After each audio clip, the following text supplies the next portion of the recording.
విఓఏల సమ్మెకు మద్దతుగా సంఘీభావం తెలిపిన బోత్ ఎమ్మెల్యే అనిల్ జాదవ్ గారు మరియు మాజీ మంత్రి జోగు రామన్న గారు విఓఏ డిమాండ్లు నెరవేర్చకపోతే అసెంబ్లీ ముట్టడిద్దాం, ప్రతిపక్షంలో ఉన్నప్పుడు 26,000 జీతం ఇవ్వాలన్న కాంగ్రెస్ మంత్రి సీతక్క ఎక్కడుందని ప్రశ్నించారు.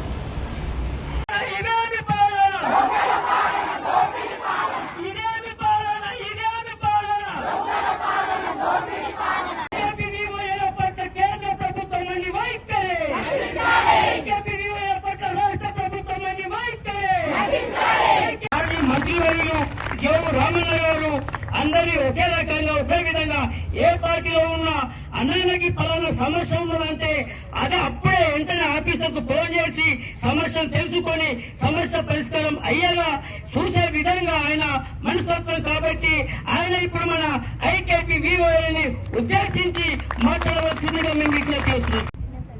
అప్పుడు సపోర్ట్లు పట్టింది నిజంగా మోసపోయినాం. ఇప్పుడు ఎమ్మెల్యే గారు చెప్పినట్టు మీరు ఒక్కలే కాదు 420 హామీలు 420 హామీలు ఇచ్చారు. 6 గ్యారంటీల పేరుతోటి 13 పథకాలు వాళ్ళు మోసం, 420 హామీలు మోసం. దాంట్లో మీరున్నారు, అందరూ ఉన్నాం. అందుకొరకే ఖచ్చితంగా రేపు మా ఎమ్మెల్యే గారు అసెంబ్లీ సమావేశాలలో ఖచ్చితంగా మరి సీతక్క గారు ఆ క్యాసెట్ ఇంటెంట్ వినిపిస్తామని చెప్పి నీకేమైనా నిజంగానే మరి ఐకేపీలో పనిచేసేటువంటి విఓఏలతోటే మహిళా సాధికారతో పాటు మహిళా సమైక్యలు కూడా బాగుపడతాయి, ఆర్థికంగా వాళ్ళు స్వావలంబన పొందుతారు, దాంట్లో వీళ్ళే భాగస్వాములు, వీళ్ళే బలోపేతం చేస్తారు అని ఏదైతే మాట్లాడినో మరి ఇలా మీరే స్వయాన మంత్రి అయిన ఆనాడు ఆమె మాటలు మాట్లాడినటువంటి ప్రకారంగా మీ అదృష్టం ఆమె మంత్రి కూడా అయింది. మనం కూడా 2.5 సంవత్సరాలు మీరు కూడా ఒక్క పట్టింది.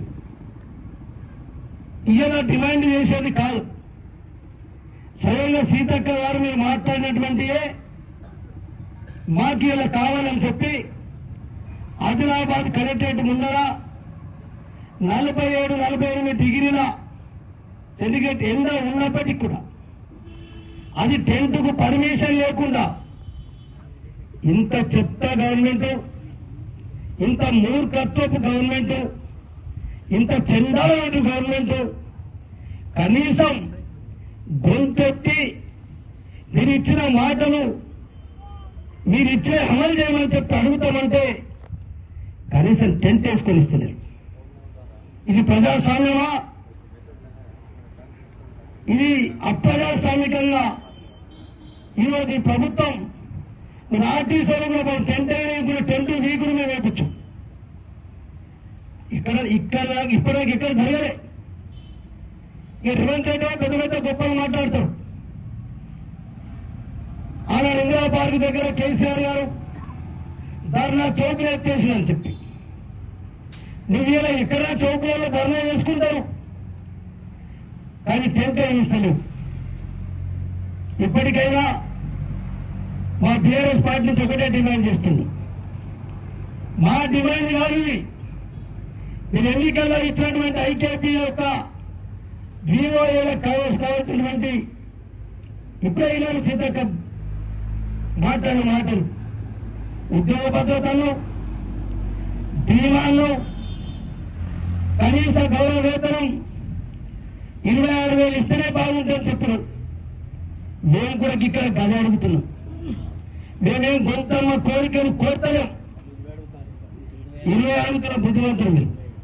అది ఇప్పుడే అన్నదా బోట్ ఎమ్మెల్యే సార్. ఆదిలాబాద్ చాలా అమాయకులు, ఆదిలాబాద్ జిల్లాలో చాలా అమాయకులు. నువ్వు 26 సీతక్క మామూలు 20 అడుగుతున్నాను.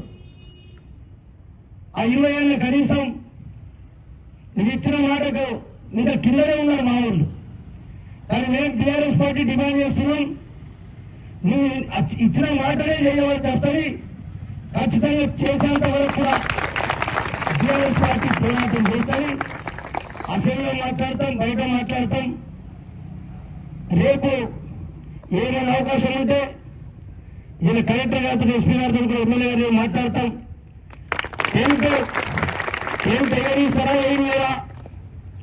టెంట్ వేయలేకపోతే జోగురామన్ అనిల్ ద్వారా వచ్చే టెంట్ వేపించి కూర్చుంటాం. ఇది కూడా చాలా విషయం. ఇది పద్ధతి కాదు. ఇది ప్రజాస్వామ్యం అనాల్సింది. ప్రజాస్వామ్యంలో ప్రతి పౌరుడికి తన హక్కులను, తన డిమాండ్లను, తన కోరికలను ఇటువంటి హామీలను చేయకపోతే అడిగేటటువంటి హక్కు ఈ భారతదేశంలో ప్రతి పౌరునికి ఉంది. మరి ఇక్కడ ఒక కొత్త కనబడుతూ ఉంది. అందుకొరకే ఇటు కాంగ్రెస్ పార్టీ ప్రభుత్వం, అటు బీజేపీ, భారతీయ జనతా పార్టీ ప్రభుత్వం ఆనాడు మీకు తెలుసు, ఇద్దరు కలిసి మాట ఇచ్చి అనేక కార్యక్రమాలు ఇప్పుడు ఇలా కొడుతున్న దేశంలో. అందుకొరకు ఇప్పుడు అనిల్ జాదవ్ గారు చెప్పినట్టు మీ జ్ఞాపకం లేకుండా మేము అసెంబ్లీ నేను చెప్పిన ఆ 3,000కు 5,000 చేసింది కూడా ఆ రోజు ఫారెస్ట్ మినిస్టర్గా, బీసీ మంత్రిగా, ఇదే ఇప్పుడు మన జిల్లా ఇన్ఛార్జ్ మంత్రి జూపల్లి కృష్ణారావు గారు పంచాయతీ మంత్రి ఉన్నప్పుడు ఆ పంచాయతీ సెక్రటరీ మన కమిషనర్ గారు, ప్రిన్సిపల్ సెక్రటరీ రెమాన్ పీటర్ గారితో ఒప్పించి మాట్లాడించి 5,000 రూపాయలు చేసిన ఆయన కేసీఆర్ గారి నాయకత్వంలోనే అనే విషయం కూడా మీకు తెలుసు. ఆ రోజు నుంచి ఈ రోజు వరకు ఏమీ లేదు. 100% మరి అలా మీరు ఇచ్చినటువంటి మాటలకు మేము గవర్నమెంట్ కూడా ఒకసారి అనిల్ జాదవ్ గారు మేము కూడా వెళ్ళి సీతక్క కలుస్తాం, సీతక్కని డిమాండ్ చేస్తాం. ఇస్తావా, ఏం చేస్తావో చెప్పని అడుగుతాం. కాకపోతే ముఖ్యమంత్రి గారి దగ్గరకు పోతాం. డిమాండ్ ఇచ్చింది మీరే, చేసింది మీరే. ఈయన పాపం రోడ్ల మీద, ఎండల మీద టెంట్ వేయకుండా కూర్చుంటున్నారు. రేపు వాళ్ళ ప్రాణానికి ఏమైనా హాని జరిగినా అది ప్రభుత్వమే బాధ్యత వహించమని చెప్తున్నా మరి ప్రభుత్వాన్ని తెలియజేస్తూ మరి ఈరోజు మీకు పూర్తిగా సంఘీభావమే కాదు, మీ డిమాండ్లు మీరు చర్చలకు మించి మీ డిమాండ్లు ఒప్పుకునేంత వరకు మీతో పాటు బీఆర్ఎస్ పార్టీ అధికార పార్టీలో శాఖ ఉంటుంది.